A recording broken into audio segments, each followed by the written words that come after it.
12 महिने 24 तास जगमित्र चालू होतं. जे काही असेल नसेल गोरगरिबाला मदत आपण करत होतो. आज 9-10 महिने झाले, कार्यालय चालू आहे, काम चालू आहे. हे सगळं बोलत असताना आपल्यासोबत आपला एक व्यक्ती नाहीये याची जाणीव पण होते.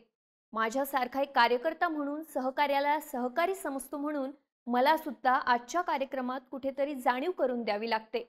काय चुकलं काय नाही ते बघेल न्यायालय, पण ती जाणीव नक्की होते. हे आहे जाहीर सभेतलं वक्तव्य. धनंजय मुंडे यांनी परळीतल्या सभेत केलेलं वक्तव्य. धनंजय मुंडेंचं जगमित्र कार्यालय सांभाळायचा वाल्मिक कराड. धनंजय मुंडेंसाठी प्रचार यंत्रणा सांभाळायचा वाल्मिक कराड. मागच्या 11 महिन्यांपासून वाल्मिक कराड जेलमध्ये आहे आणि त्याच वाल्मिक कराडची आठवण धनंजय मुंडेंनी थेट जाहीर सभेतून काढली आणि एक चर्चा सुरू झाली. वाल्मिक कराड परत येतोय का? कराडला जामीन मिळणार का? कराडच्या सुनावणीमध्ये आतापर्यंत काय काय झालं, त्याच्या जामिनाबद्दल काय होऊ शकतं, जाणून घेऊयात या व्हिडिओमधून. नमस्कार, मी दिव्या आणि तुम्ही पाहताय बोलभिडू. धनंजय मुंडेंनी कराडचं नाव घेतलं नसलं तरी त्यांना त्याची उणीव भासते असं वक्तव्य केलं आणि त्यांच्यावर टीका होऊ लागली. संतोष देशमुख यांचे बंधू धनंजय देशमुख, मराठा आंदोलक मनोज जरांगे पाटील यांनी धनंजय मुंडे यांच्यावर जहरी टीका केली. पण या सगळ्यात वाल्मिक कराडचा विषय चर्चेत आला आणि त्याच्या जामिनाचा सुद्धा. डिसेंबर 2024 मध्ये मस्साजोगचे सरपंच संतोष देशमुख यांची हत्या झाली. त्यानंतर तपासात या हत्येचे धागेदोरे वाल्मिक कराडपर्यंत पोहोचले. सरपंच देशमुख यांची हत्या करणाऱ्यांना कराडने देशमुखांना धडा शिकवा असा आदेश दिल्याचे पुरावे समोर आले. अनेक दिवस पोलिसांना गुंगारा दिल्यानंतर वाल्मिक कराड पुण्यात सीआयडीला शरण आला आणि त्यानंतर मागचे 11 महिने कोर्टात याबद्दल सुनावणी सुरू आहे. या प्रकरणात वाल्मिक कराड हा आरोपी क्रमांक 1 आहे. त्याच्यावर आणि देशमुख प्रकरणातल्या इतर आरोपींवर मोक्का सुद्धा लागलाय.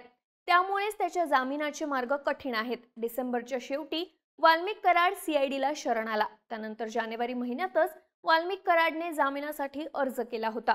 या जामीन अर्जावर 23 जानेवारीला सुनावणी होणार होती, पण सुनावणी होण्याआधीच वाल्मिक कराडने जामीन अर्ज मागे घेतला होता. जामीन अर्जावर सुनावणी होण्याआधीच्याच रात्री वाल्मिक कराडची तब्येत बिघडली. त्याच्या पोटात दुखत असल्यानं त्याला मध्यरात्रीच बीड जिल्हा रुग्णालयात दाखल करण्यात आलं. त्यानंतर त्याची रवानगी पुन्हा जेलमध्ये झाली आणि सुनावणीला सुरुवात झाली. वाल्मिक कराडने जानेवारीमध्ये जामीन अर्ज मागे घेतला असला तरी त्यानंतरही त्यानं दोषमुक्तीचा आणि जामिनाचा अर्ज अनेकदा केलाय. 10 सप्टेंबरला या प्रकरणात 14वी सुनावणी पार पडली. त्यानंतर 24 सप्टेंबरची तारीख देण्यात आली. त्यानंतर 16 ऑक्टोबरला बातमी आली की सुनावणी पुढे ढकलण्यात आली असून 12 नोव्हेंबरला सुनावणी होईल. त्यानंतर आता 28 नोव्हेंबरला कराडच्या जामीन अर्जावर सुनावणी होईल असं सांगण्यात येत आहे. थोडक्यात काय तर कोर्टात अजून तरी तारीख पे तारीख सुरू असल्याचं दिसतंय. येत्या 9 डिसेंबरला देशमुख यांच्या हत्येला वर्ष पूर्ण होत असलं तरी अजून चार्जेस फ्रेम झालेले नाहीत. पण आतापर्यंत झालेल्या सुनावणीमध्ये नेमकं काय घडलं आणि कराडला जामीन मिळण्याची शक्यता किती आहे हे पाहणं सुद्धा महत्त्वाचं ठरतं. तर कराड आणि इतर आरोपींवर मोक्का लागल्यानंतर कराडच्या वकिलांनी कोर्टात जोरदार युक्तिवाद केला होता. हा संघटित टोळीने केलेला गुन्हा असल्याचं म्हणत मोक्का लावण्यात आला होता. पण कराडच्या वकिलांचं म्हणणं होतं की याआधी कराडवर जे गुन्हे दाखल आहेत किंवा इतर आरोपींवर जे गुन्हे दाखल आहेत त्यातल्या एकाही गुन्ह्यात या आरोपींचं नाव एकत्र नाहीये. त्यामुळे संतोष देशमुख यांची हत्या या वाल्मिकच्या सांगण्यावरून संघटित टोळीने केलेला गुन्हा ठरत नाही. मोक्का चुकीच्या पद्धतीने लावण्यात आलाय आणि तो रद्द करण्यात यावा असा युक्तिवाद कराडच्या वकिलांकडून कोर्टात करण्यात आला होता. 18 ऑगस्टला 3 तास चाललेल्या सुनावणीमध्ये कराडच्या वकिलांनी पावणे 2 तास युक्तिवाद केला होता. त्यात त्यांनी कराडचा मोक्का हटवण्यात यावा ही मागणी केली होती. वाल्मिक कराड आणि इतर आरोपींनी कोर्टात दोषमुक्तीचा अर्ज केला होता. मात्र कोर्टाने तो वारंवार फेटाळून लावला होता. पण वारंवार दोषमुक्ती अर्ज दाखल करण्याचा उल्लेख विशेष सरकारी वकील उज्ज्वल निकम यांनीही केला होता. ते माध्यमांशी बोलताना म्हणाले होते, या प्रकरणातल्या आरोपींकडून ऑपरेशन D2 राबवण्याचा प्रयत्न होतोय. D for delay the trial and D for Daryl the trial असं याचं स्वरूप आहे. कारण आरोपींकडून वेगवेगळ्या तारखांना वेगवेगळे अर्ज दाखल केले जात आहेत. यातून या खटल्याची सुनावणी लांबवण्याचा प्रकार सुरू आहे असा आरोप उज्ज्वल निकम यांनी केला होता. आपण या गोष्टीकडे न्यायालयाचं लक्ष वेधलंय असंही त्यांनी सांगितलं होतं. संतोष देशमुख हत्या प्रकरणाची सुनावणी ही विशेष मोक्का न्यायालयात सुरू आहे. याच न्यायालयात वाल्मिक कराडने जामीन मिळावा म्हणून अर्ज केला होता. सोबतच दोषमुक्तीचा अर्ज सुद्धा केला होता. पण हे अर्ज फेटाळण्यात आले. यावर बराच काळ सुनावणी झाली. वाल्मिकच्या वकिलांनी जबरदस्त युक्तिवाद सुद्धा केला, पण कराडला दिलासा मिळाला नाही। त्यामुळे त्यानं उच्च न्यायालयाच्या औरंगाबाद खंडपीठात दोषमुक्ती अर्ज दाखल केलाय। आता खंडपीठाकडून यावर काय निर्णय होणार हे पाहणं महत्त्वाचं ठरणार आहे। आता आतापर्यंत वाल्मिक कराडचा जामीन कुठल्या मुद्द्यांच्या आधारे फेटाळला गेला होता आणि या सुनावणीला एवढा वेळ का लागतोय हे पाहूया। तर या सगळ्या प्रकरणात वाल्मिक कराडला जामीन मिळाला तर तपासात अडथळे येऊ शकतात। हा मुद्दा सरकारी पक्षाकडून वारंवार कोर्टासमोर मांडला जातोय। त्यात या प्रकरणातला एक आरोपी कृष्णा आंधळे अजूनही फरार आहे। त्यामुळे जर मुख्य सूत्रधार आणि आरोपी क्रमांक 1 असलेल्या वाल्मिक कराडला जामीन मिळाला तर पुराव्यांसोबत छेडछाड होऊ शकते, साक्षीदारांवर दबाव येऊ शकतो आणि मोक्का लागलेला असणं हा मुद्दा महत्त्वाचा आहे। त्यात या प्रकरणात 184 साक्षीदार आहेत, सोबतच call recording, CCTV footage, photo असे तांत्रिक पुरावे मोठ्या प्रमाणावर आहेत। त्यामुळे सुनावणीसाठी वेळ लागत असल्याचंही सांगितलं जातंय। पण महत्त्वाचा मुद्दा म्हणजे वाल्मिक बाहेर कधी येणार, बाहेर येण्याची शक्यता किती आहे। तर यासाठी महत्त्वाचं ठरेल उच्च न्यायालयात नेमकं काय होणार। कराडच्या वकिलांनी उच्च न्यायालयात जामीन आणि दोषमुक्तीसाठी अर्ज करणार असल्याचं सांगितलं होतं।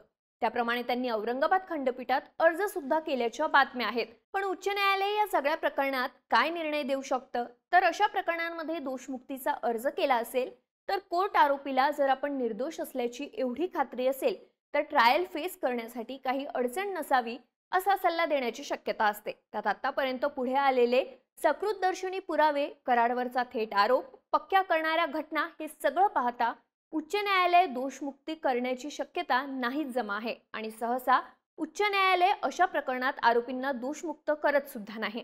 त्यात इथं महत्त्वाची गोष्ट समजून घ्यावी लागते की विशेष मोक्का न्यायालयाने कराडचा दोषमुक्ती अर्ज फेटाळला होता। आता याचा अर्थ काय, तर चार्जशीट मध्ये वाल्मिक कराडच्या विरोधात सकृतदर्शनी पुरावा आहे, त्यामुळे तो दोषमुक्त असल्याचा निर्णय कोर्ट घेत नाही। आता या प्रकरणात पोलिसांनी जी चार्जशीट दाखल केली आहे त्यामध्ये वाल्मिक कराड हा आरोपी क्रमांक 1 आहे। त्यामुळे वरच्या कोर्टातही कराड दोषमुक्त ठरायची शक्यता दुसरच आहे। राहिला प्रश्न जामिनाचा, तर कराडवर मोक्का लागलेला आहे। मुळातच मोक्क्याच्या गुन्ह्यात जामीन होत नाही। जरी वरच्या कोर्टात अर्ज केला तरी इथं मोक्क्यात अजामीन पात्र कलम दाखल असतात।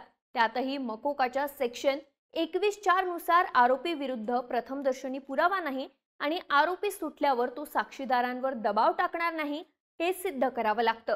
कराडचा दोषमुक्ती अर्ज फेटाळला जाणं आणि त्याच्या दहशतीचे पुरावे समोर येणं या दोन्ही गोष्टी बघता हे सिद्ध करणं कराडच्या वकिलांना प्रचंड अवघड जाऊ शकतं। कराडच्या वकिलांचा दावा आहे की मोक्का चुकीच्या पद्धतीने लावण्यात आलेला आहे। हा संघटित गुन्हेगारीचा प्रकार नाही, पण आतापर्यंत अनेक साक्षीदार आणि ऑडिओ रेकॉर्डिंग सारखे पुरावे, कराडचा सहभाग आणि त्याने सुदर्शन घुले आणि त्याच्या साथीदारांना दिलेले आदेश याकडे निर्देश करणारे आहेत। कराडवर लागलेला मोक्का त्याच्या अडचणी वाढवणारे आहेत आणि तो चुकीच्या पद्धतीने लावण्यात आला असा कितीही दावा केला जात असला तरी हे सिद्ध करण्यासाठीच्या मिसिंग लिंक्स दाखवून देणं वकिलांसाठी अवघड असणार आहे। थोडक्यात काय, तर प्रकरण उच्च न्यायालयाच्या खंडपीठाकडे जाणार असलं, वाल्मिक कराडची जाहीर सभेत आठवण निघत असली तरी आतापर्यंत समोर आलेले पुरावे, त्याचा दोषमुक्ती अर्ज फेटाळला जाणं आणि त्याच्यावर लागलेला मुक्का बघता कराडचं परत येणं सध्या तरी अवघडच आहे। त्याचा दोषमुक्ती अर्ज फेटाळला जाणं याचा अर्थ आता त्याच्यावर चार्ज फ्रेम होईल, त्यानंतर खटला सुरू होईल, मग साक्षीदारांची तपासणी आणि उलट तपासणी होईल। त्यावेळेस वाल्मिक कराड विरुद्ध कुठले पुरावे पोलिसांकडे आहेत याची स्पष्टता मिळेल। साहजिकच हे सगळं बाकी असताना कराड साक्षीदारांवर दबाव टाकणार नाही याची ग्वाही जरी दिली तरी कराड परत येणं सध्या तरी अवघडच आहे। पण अर्थात कोर्टात काय युक्तिवाद केला जातो यावर सगळं काही अवलंबून असेल। तुम्हाला काय वाटतं, वाल्मिक कराडला जामीन मिळेल, तो परत येईल? तुमची मतं आणि प्रतिक्रिया कमेंट्स करून नक्की सांगा आणि माहितीपूर्ण व्हिडिओजसाठी बोलभिडूच्या YouTube चॅनलला सबस्क्राईब करायला विसरू नका।